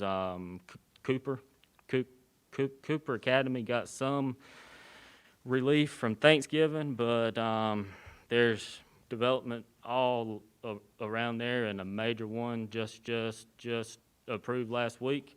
I think 720 parcels. Continuing down, starting to have some growth issues at Benson, Four Oaks, and then obviously the major one there for the elementary is the Polenta and Westview schools. Archer Lodge, we are underway with the design and hope to be before you next month with a bid on that one for awarding a 12 classroom addition at that school. So that will help, but it will still be under capacity or over capacity, sorry. And then our high schools, COVID and virtual academy is going to help us kind of catch our breath some, but that's about it. There's still a tremendous amount of catching up with the growth and accommodating the growth. So, any questions on that item? That is for information only. So, Brooks, I appreciate you putting this together. This will be a good item, definitely for us to share, like you mentioned, with the commissioners next week as we look for our 5 and 10-year long-range plans of what our school system will look like. So look forward to more information next week on this. yes, sir. Yes, sir. All right. Moving on to my next item, 6C2, core staff custodial services. So with COVID and accommodating the increased cleaning and disinfecting requirements, there is a tremendous need to supplement our custodial staffs, and we would like to do so with temp staffing.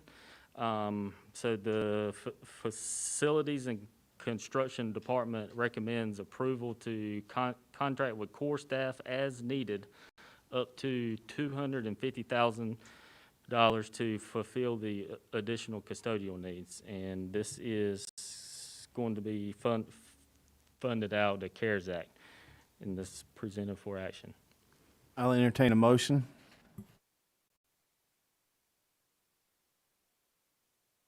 So moved. Second. Motion by Mr. Johnston, second by Mr. Wooten. Questions or comments?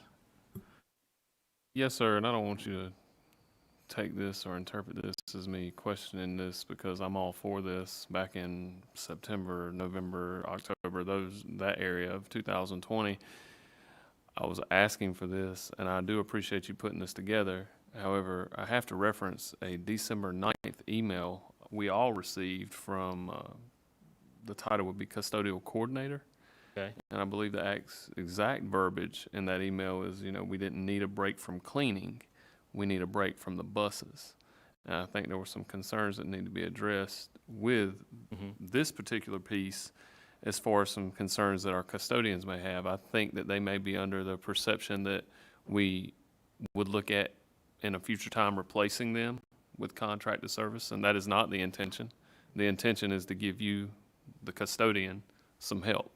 So I just want to be sure, because the letter was very passionately, the email was very passionately written from the custodial coordinator saying they did not need any assistance cleaning and they needed assistance in other areas. So I want to be sure that this is what we want to do. When I say we, I mean our custodians, because I certainly don't want to do anything to kind of step on their toes. I just want to help them. So I want to be sure. I don't know if you've spoken with them since or something's changed since 5 or 6 months ago. I just want to be sure this is what they want or they feel like they need.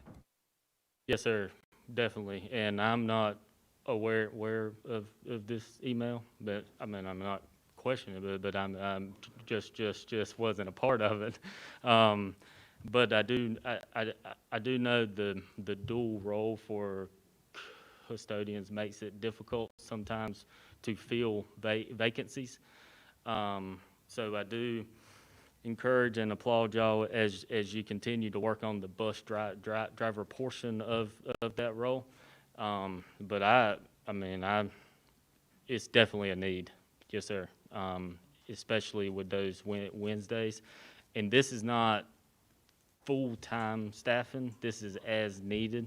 And especially in these schools with those vacancies. So. Well, go ahead. Just to address the concern, and I only have a portion of the email here, and underlined it says the custodians do not need a break from cleaning, they need a break from the buses. If you need to contract something out, look at that first. Most custodians would like more money. I'm not so sure if that's in the form of raise or overtime. Not sure what he meant by that, but most custodians would like more money, and the biggest gripe from the custodians are the buses. So I just want to be sure we're giving them what they want and they need, because that's from what I interpret as their leaders or their direct supervisor at that level. So I just want to be sure we're giving them what they're needed, because this changed my whole outlook. When I got this email on December 9th, I was like, well, I'll let off the gas on this contracted services, and if they tell me they don't need it, then I'm going to certainly respect what they want. Right. Yes, sir. Do we perhaps need, just, I'm asking this because I got the same email. We're asking, are we contracting, I understand what we're contracting for, we're contracting for cleaning, but is the need for contract services impacted by the fact that bus drivers are out on routes? I mean, custodians are out driving buses instead of being in the schools. Absolutely. I think that's the point. Absolutely. I think the point is that we have the staff to do it, but we're taking them out of the building to go drive buses. And I think that's partly Mr. Baker's point. Baker's point is that custodians are such a valuable asset that they're pulled to drive buses. They're pulled to do this. They're pulled to do that. So I definitely do not encourage the contract custodial route because of that. But I do encourage the dual role in helping out with the bus drivers. And I'll have a discussion with them. But I would like our team to be part of helping the other team with the bus driver portion. Well, the problem is too, Ms. Andrews, is it's like Mr. Moore said, we got vacancies and we can't fill the vacancies because it is a dual role and they have to drive a bus. So that's the need for contracted services too, because you just don't have the personnel that can do that dual role. Yeah. But our hope would be to increase the number of full-time bus drivers we have in order to eliminate some of this. Because we got people wanting to do the job, they can't stay in the building to do it. Absolutely, and when they're being pulled in so many directions, and he feels the need to reach out, I think we certainly got to try to listen to him at some, as much as we can, because they're the ones doing the work. He's the one representing them, so I want to be sure we give them exactly what they need to get the job done. But if you're telling me contracted services is what we need now, I understand the change. I understand needs transition, so I'm all about it. Is this anticipated the amount for the rest of the year? Yes, ma'am. I'd just like to say I agree, and I got that email as well, and I just want to make sure we're not taking anything away from the custodial staff and trying to, we definitely, I think everybody's proved the point, we're not trying to replace them, we're trying to assist them, but I don't want to make sure we don't take any dollars out of their pocket from a financial standpoint. Absolutely, and that was a concern that I don't know if anyone else got those concerns from other custodians. We're trying to help, but I know where I work, they'll offer overtime, before we bring contracted services in. I would love for our custodians to have the opportunity for overtime and that time and a half if they want it, because they're the ones doing the work full time. It wouldn't be fair to contract somebody to come in when they could put a little extra money in their paycheck. So I would like to see that made a priority. And if Stephen Britt's here, he is, he'll pop up with the answer to this question. He'll love that. In a minute he will. Could overtime for custodians, if they elect to take it, like a extra duty, could that be funded from this same CARES Act code? It gets a little tricky with CARES Act with paying for overtime.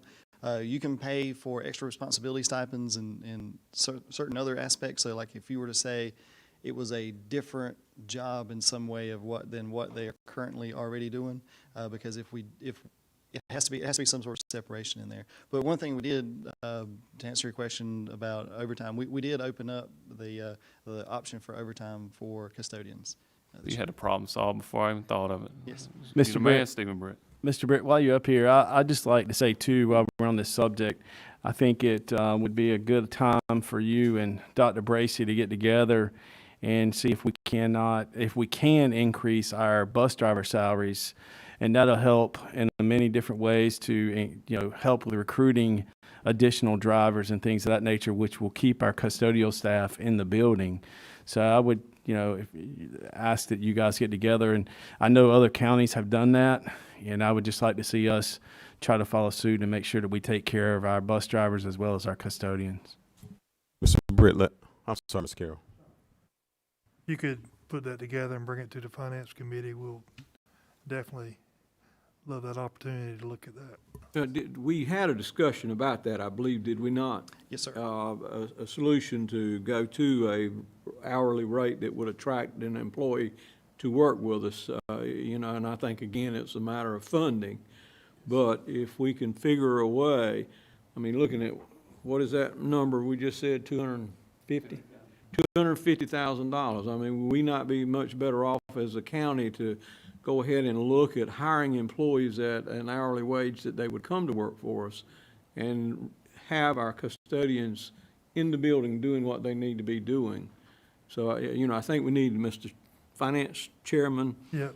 we need to revisit that and make that part of our budget request. And I don't mean to bring another Yes, sir. topic up, but that also would help TAs as well. So, so it's an important topic to bring back to us. We're willing to look at it. So, Absolutely, yeah. And go ahead, Stephen. Yeah, wearing multiple hats, you know, I agree 100%. That makes life difficult for everybody. It makes it difficult for the employees. It makes it difficult for the schools to figure out how to handle staffing. And then on the financial side, it makes it difficult for us to budget, you know, when we're trying to work that piece in. So it does. And I'm all for using this CARES Act money as best we can to solve solution or problems. But the long-term solution here is hiring bus drivers that are going to stay with us and letting the TAs stay in the building, because we've heard that complaint, that that's impacting our education, and the fact that the custodians are being pulled, well, TAs and custodians are just being pulled all over the place. So How many let's full-time go bus for it. drivers do we have? We have quite a few. It's over half. Okay. I'm not asking people they're responsible. Yeah. The numbers are up. They are. They have It's a hired whole few. lot easier to run an operation with full-time people if you can afford them than trying to do it with half full-time, half part-time, because it's a cobbled together mess. So That's my experience. Agree. So I was just going to echo what Mr. Wooten said. Not only would it help us out custodial wise, it will improve us instructionally. If our TAs had the option to be in the building all day instead of the bus drivers, the bus driving part of their responsibilities as well. So what we'll do is get together, Mr. Britt, Chase, and Chad, and myself, probably Dr. Pierce, and we'll go forth and let you know what the financial ramifications are for this endeavor that we've discussed tonight, and what the budget or funding options would be to pay for this, because it's important that you know this. We've had a lot of conversations here tonight about using CARES. That's good, but one day CARES won't be there. It's what we call in this business soft money, Stephen, right? You know, it's going to go away. That's right. It's going to expire one day. So when we make plans, we want to make wise financial long-range plans that we can, this is Stephen's favorite word, sustain. So this is an action item. We do have a motion and a second. All in favor, say aye. Aye. All opposed. Motion carries 6-0. Thank you. And my last item is agenda 6C3 is the purchase of 51 mobile True Touch interactive panels for Thanksgiving Elementary School. That school is to open this fall, and we need to have these teacher panels. And so the technology department issued out a RFP. Troxel Communications Incorporated had the lowest bid. The bid tab is linked and attached to your board pack. The recommendation of the Operations and Communications Department is to purchase these 51 interactive panels for the new Thanksgiving Elementary School from Troxel Communications Incorporated. They will be purchased out of a budget within the 2018 bond referendum for that school. And this is the action item subject to any questions. I'll entertain a motion to purchase the 51 interactive panels for Thanksgiving Elementary from Troxel Communications in the amount of $116,043.10. So moved. Motion by Mr. Johnston, second. second by Mr. Wooten. Any questions? Do we have these in other schools? Yes, ma'am. In most all our schools? Most. These are the newer age ones that's on the cart that you can move around. And we do have some that are mounted, like smart board type. But this is what we're going towards that teachers like. What's the life of this kind of technology? That's a good question, but not for me. I honestly, I don't want to even speculate. I mean, is this something that, you know, like a computer after 5 or 6 years, they've come up with, well, it may be shorter life than that? I would say more than that, because some of our schools that have been built for 15 years or more still have smart boards in them. So I'd say at least 10, 15, 20 years. But these are on a cart that can go from room to room as you need to move them around. And these aren't fixed either, so making them a little easier to upgrade. Any other questions? All in favor say aye. Aye. All opposed? Motion carries 6-0. Mr. Moore, I have a question. This is sort of off the wall, out of place, but excuse me, looking at our whole packet, we are going to discuss with Mr. Britt, I think, some capital outlay budget projects that has to do with bond issues. But the question, we had a conversation a meeting or two ago about our maintenance budget, and made the comment that we're doing a lot of maintenance through bond issue. Yes, sir. Can you tell me, do we have a clue how much maintenance, deferred maintenance, that we don't do on an ongoing basis that we should be doing, that is folded into a bond issue, the current bond issue? So how much time do I have?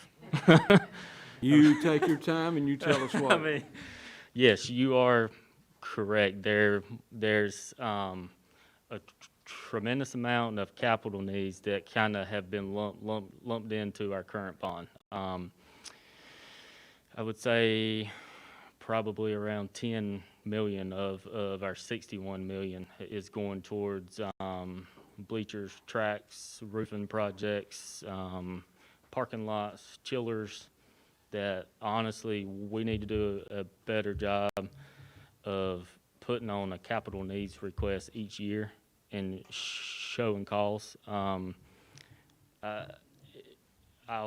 just say that we need to do a better job ourselves of requesting that with supporting projects, documentation. But in my opinion, yes, way too much is going away from brick and mortar classrooms to capital needs, which is maintaining infrastructure. Well, you know, and that is a part of our budget request that we need to be looking at in terms of, so we can address things that we know need addressing on an annual basis, so that we don't have to come up and say, well, we need $10 million to solve all these problems that if we'd had ongoing funding could have been dealt with each and every year. Yes, sir. And maybe not accumulate to be such a tough figure to deal with. Well, when if you think the plans for the current bond were convened in 2017, and that's 10 million 4 years ago. So 3 million, I think that's an appropriate request for a district our size. And I agree with you, because we've got 40-some buildings now, and we're still growing. 45 schools, 51 sites. Okay, so I mean, it's not unreasonable to think that, I remember years ago when we first started on our growth here in Johnston County, we had a presentation that basically said, you know, the cost is not in building to building. The cost is the 50 years plus that we occupy buildings, especially in this county. And that has to do with maintenance, it has to do with upkeep, upgrade, and, you know, we've always had a difficult time grasping that part of our budget to have it funded so we can adequately deal with it. That's right. And I do applaud previous administrations because we don't build cheap schools. We build cost-effective schools with good equipment, good finishes that last. But nothing lasts forever, such as chillers and controls. And I think I talked last board meeting with yes. we still have 6 schools that operate their HVAC on an MS-DOS system. So that's pure capital that we need to be spending capital money on to upgrade those systems so we can have a better, more reliable classroom environment for our students. And another thing, you're talking about building a quality school. One of the things that I've heard recently is that maybe we should look at putting sheetrock, building cheaper, but understanding that if you build a sheetrock wall in a school building, it is going to be replaced annually. That's right. And if not more. But if we put what we currently do, which is a cinder block wall, that wall is going to be there for 50 years. We may have to paint it.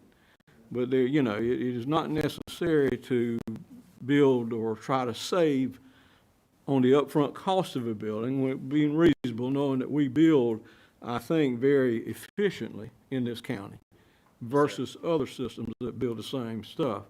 But the long-term expense to a county is that maintenance. And we need to, you know, that needs to be understood.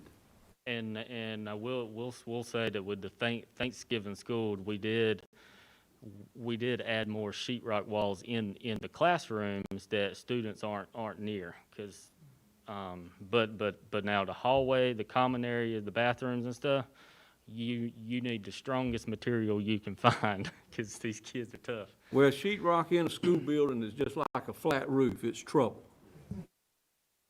Whoever came up with flat and roof.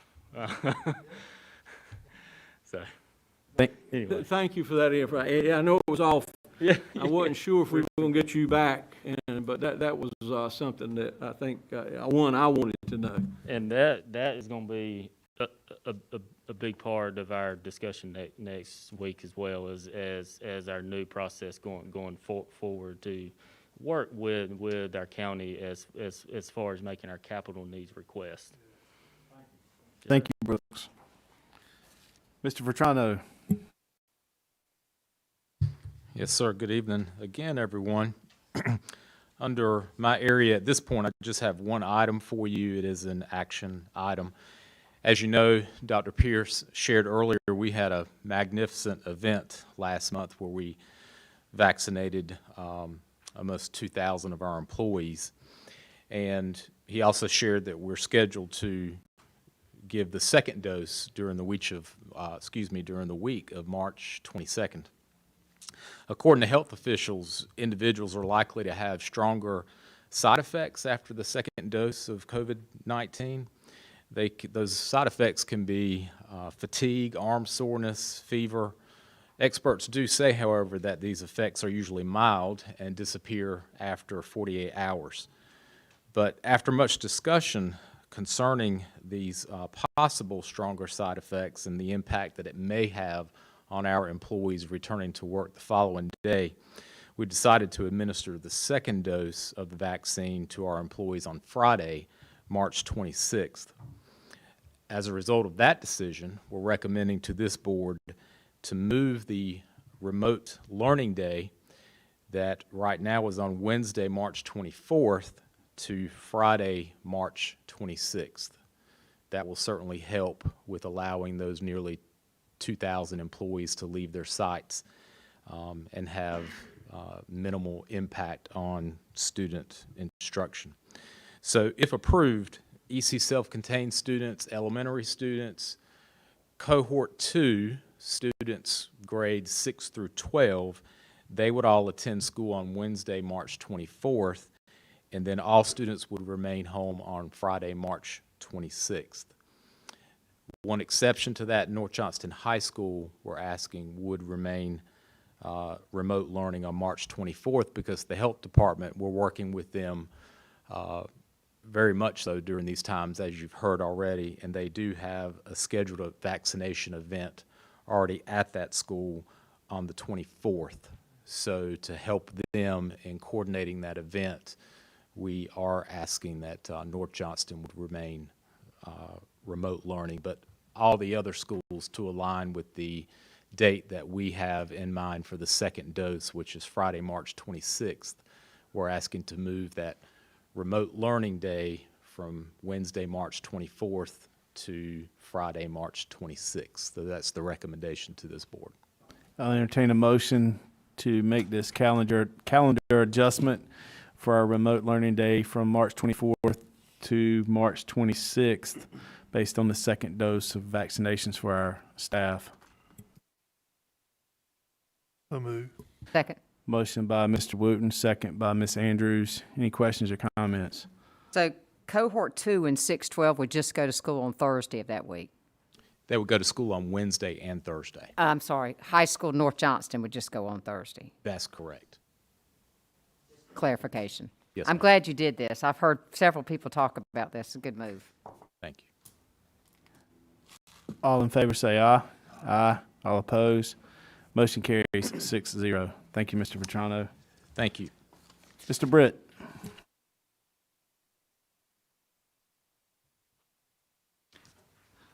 Good evening again, board members, Dr. Bracey. Presented for your consideration tonight is our fifth budget amendment of the year. There's not a whole lot of changes this time around. This is more of a status update. Some of the major, or not really major changes, but the most changes that we have are in our capital. So there's additional funds that come through, or excuse me, not capital, our I'm thinking capital now, Mr. Carroll. It's on my brain now. Our federal programs, we had additional funds that come through for that. Just to kind of cover some of the highlights, our cash position continues to rebound. We are on target to add to fund balance this year, as we have discussed in the past. You and Mr. Carroll has already mentioned, and has got me really thinking about the capital budget now. You have a detail before you tonight, just for a line item, just as information, just so you can kind of see on a line item basis of what the projects are that are scheduled. And then the one other thing that Mr. Wooten has mentioned earlier was that we do have quite a bit of federal money coming. It's, some people call it CARES Act. There's I think the term for it is ESSA 2 or ESSER 2. There's different terms that float around for it, but it's additional money that is used to help students through this great time of need. And so a good significant portion of that will end up being spent on summer school, and we're currently working on how that cost model will look like. Do we have opportunity with CARES money to deal with some of our facility issues that would not be a recurring thing that we can do at one time and solve problems? There are some limited options for using CARES Act for facilities. You have to be able to prove to the government that the reason that you need to do this facility upgrade is something that has some sort of relationship to the coronavirus. Some of the things I've heard about is improving filtration systems with HVAC. That's one of the major topics. I think I just took Dr. Bracey's words right from him. So yes, sir. Yeah, that sort of thing. So it could be upgrades. You just have to, whenever we present our plan documentation to the Department of Public Instruction, we just have to be able to articulate why we would use it for that reason. Would chillers that we hadn't been able to address in a bond issue fall into that, in terms of, if the chiller doesn't work, it's going to be hard to circulate cool air? I wish it could. Yeah, we've got $29.2 million coming our way. That would be great to clear up some of this bond. Well, not to use all of it, but targeted things that can help us, solve this problem, so when we come into our next bond, that we will be able to address more growth issues, replacing mobile units or things like that we probably can't do with CARES money, I would assume. Yeah, I think CARES money is fairly restricted in that you have to be able to show why it was related. Like when we say summer school, we can articulate that pretty well and say, well, we need summer school because students need to catch up. They need to catch up face to face and have that instruction. So it's all in what you're able to prove to the government why you are spending it that way. And with capital, it gets difficult. And since you brought it up, any type of voluntary or mandatory educational adventure or opportunity that would come up this summer, what would be the financial impact or ramifications for that? Should we be covered? Where would that money come from? I think it will be, from what I've seen, from what the state is pushing, I don't know if that legislation is passed yet or not.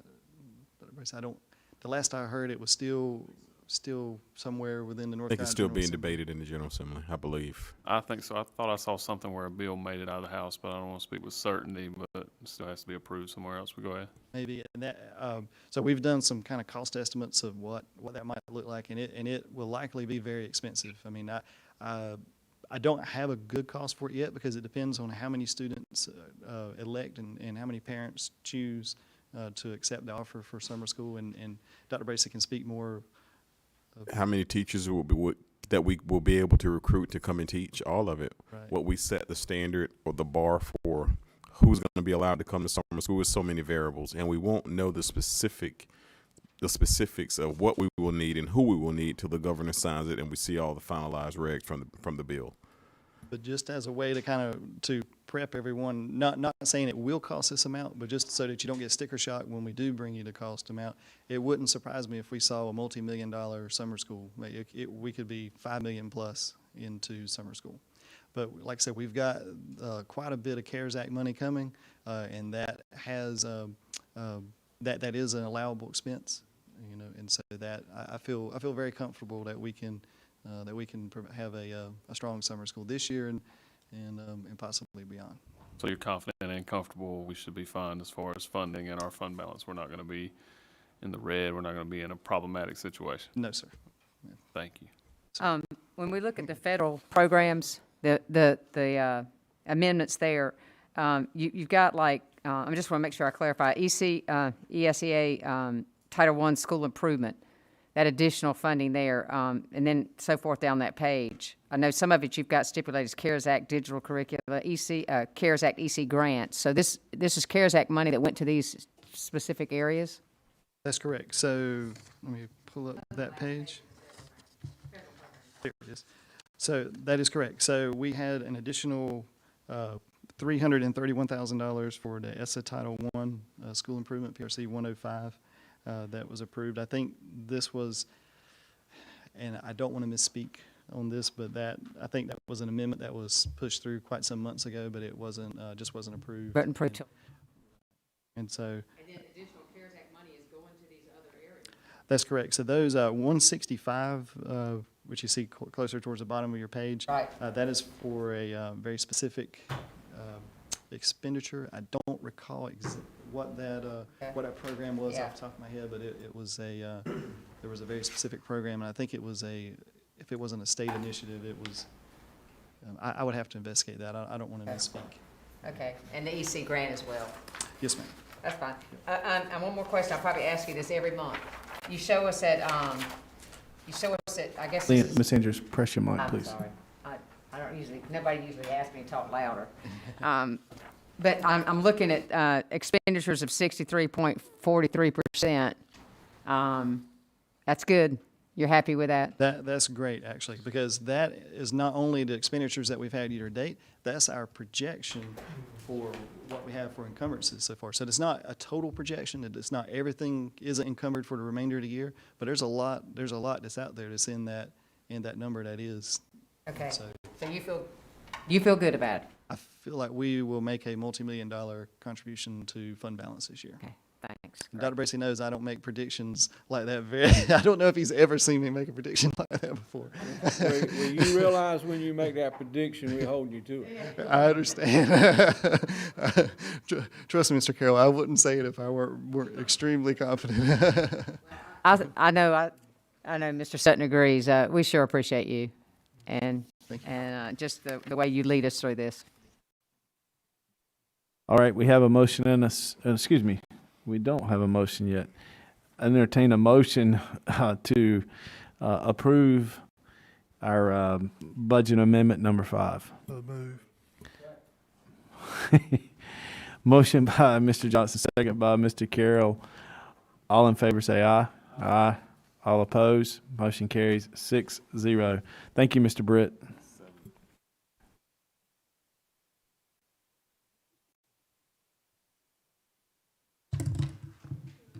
Ms. Roberts. Good evening again. I am bringing to the board, as a measure of formality, requesting consent to exercise option year 2 of our contract for Metro Wide Area Network Services for the Johnston County Public Schools District.